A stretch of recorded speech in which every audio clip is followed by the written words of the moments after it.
alunos da Ambra. Para encerrar esse conjunto de vídeos sobre imposto de renda, eu queria comentar um pouco sobre a forma de apuração.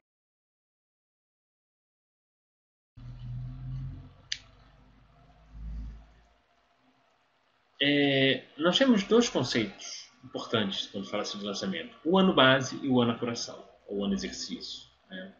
O ano base é o ano em que eu oferi a renda, e o ano apuração, o ano exercício, é o ano em que eu vou fazer a declaração. Tá?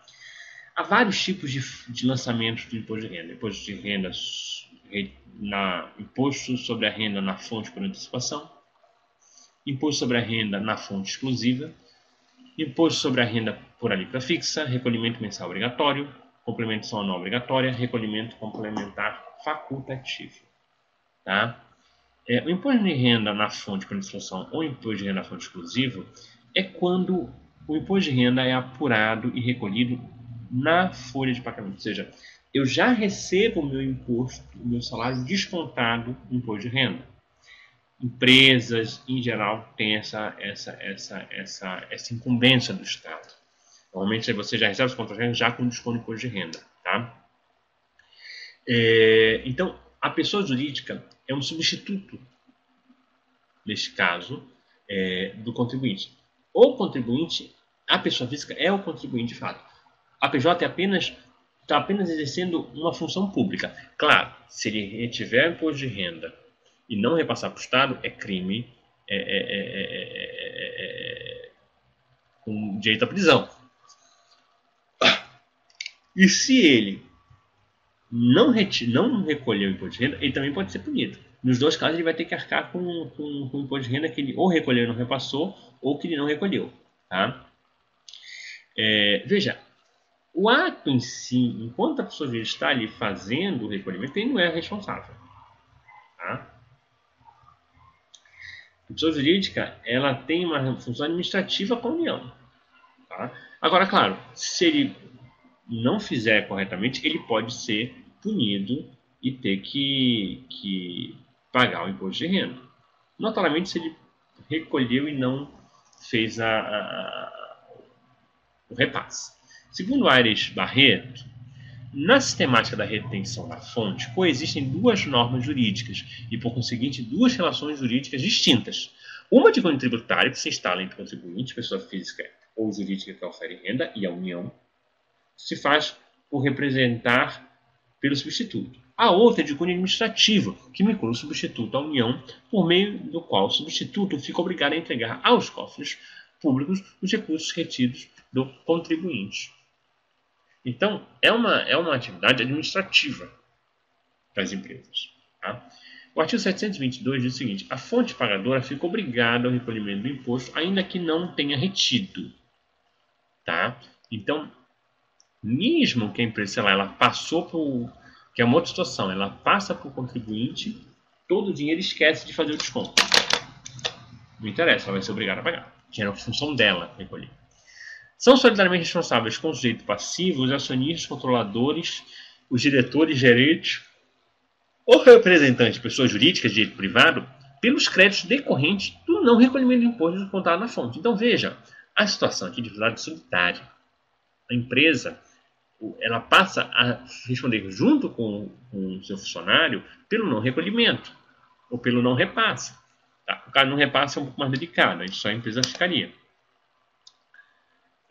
Com isso, eu consigo, o fisco consegue ter duas formas de cobrar: do contribuinte ou da empresa, que é mais certo ele haver o dinheiro, porque em geral a empresa tem muito mais recursos. Afinal, o imposto de renda retido na fonte é facilitar a fiscalização. Você simplifica o processo de arrecadação. Meu irmão, o imposto de renda é um tributo muito complexo. Você arrecadar na fonte é uma forma de garantir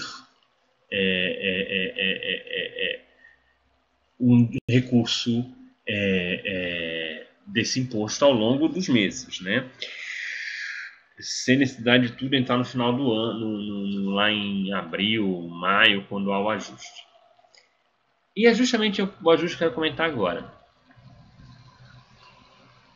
Pode haver desequilíbrios no imposto de renda na fonte de produção, principalmente porque, em geral, a pessoa ela é recolhida na fonte de forma seca. E ela pode ter uma série de descontos possíveis. Ela pode ter filhos, ela pode ter plano de saúde. A questão do filho você já consegue informar na própria Olerite e aí já ter esse desconto ali sacramentado. Só que nem toda empresa faz isso e aquela história, nem você é obrigado a informar. Você pode fazer isso na declaração. E aí no ajuste anual você consegue ali demonstrar, olha, eu tenho filho, eu gastei com plano de saúde, eu gastei com médico, eu gastei com pediatra, eu tenho escola, eu tenho isso, aquilo, outro, e aí você vai fazendo as deduções legais para reduzir a sua base de cálculo e, quem sabe, não pagar imposto de renda. Tá? A recomendação anual obrigatória ela tem as vantagens tanto para o contribuinte, porque ele pode fazer essas deduções legais, quanto para o fisco, porque também tem outra situação. A pessoa ela pode ter 2 empregos e está numa faixa de 7,5%. Aí, com a soma dos rendimentos, ela vai para 15% de faixa. Então, muitas vezes a pessoa pode até pagar mais no ajuste, né? Porque somando fica menor o valor. Tá? Então, é uma série de contas. Né?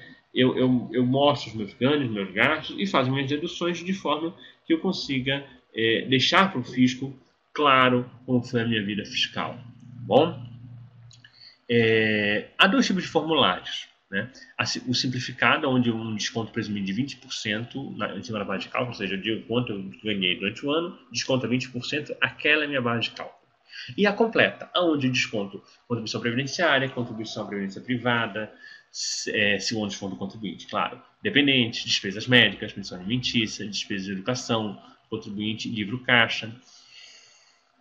O livro caixa é o seguinte: se você tem uma figura chamada carnê-leão, que você paga por ganhos ao longo do ano, normalmente aluguéis, tabelionato, e se você é pessoa profissional liberal, você pode fazer o seu carnê-leão todo mês, declarando quanto você paga, quanto você recebe, tá? A título de carnê-leão. O livro caixa funciona como o seguinte: o próprio nome já diz, ou seja, eu vou registrar ali as despesas que eu tive para oferir aquele recurso. Então vamos supor, você é um profissional liberal advogado. Você vai botar ali, por exemplo, o gasto com energia elétrica, com internet, com luz do seu escritório, por exemplo. Aí você consegue ter ali um desconto melhor no valor a pagar todo mês. Claro que você tem que comprovar depois, se tiver necessidade, junto ao fisco. Tá bom? E mesmo depois você faz ali no final do ano, mostra, olha, tá aqui o meu livro caixa, o meu carnê-leão, paguei tanto e tal, e deixa tudo organizado. Bom, por enquanto é isso que nós temos para falar. Bons estudos.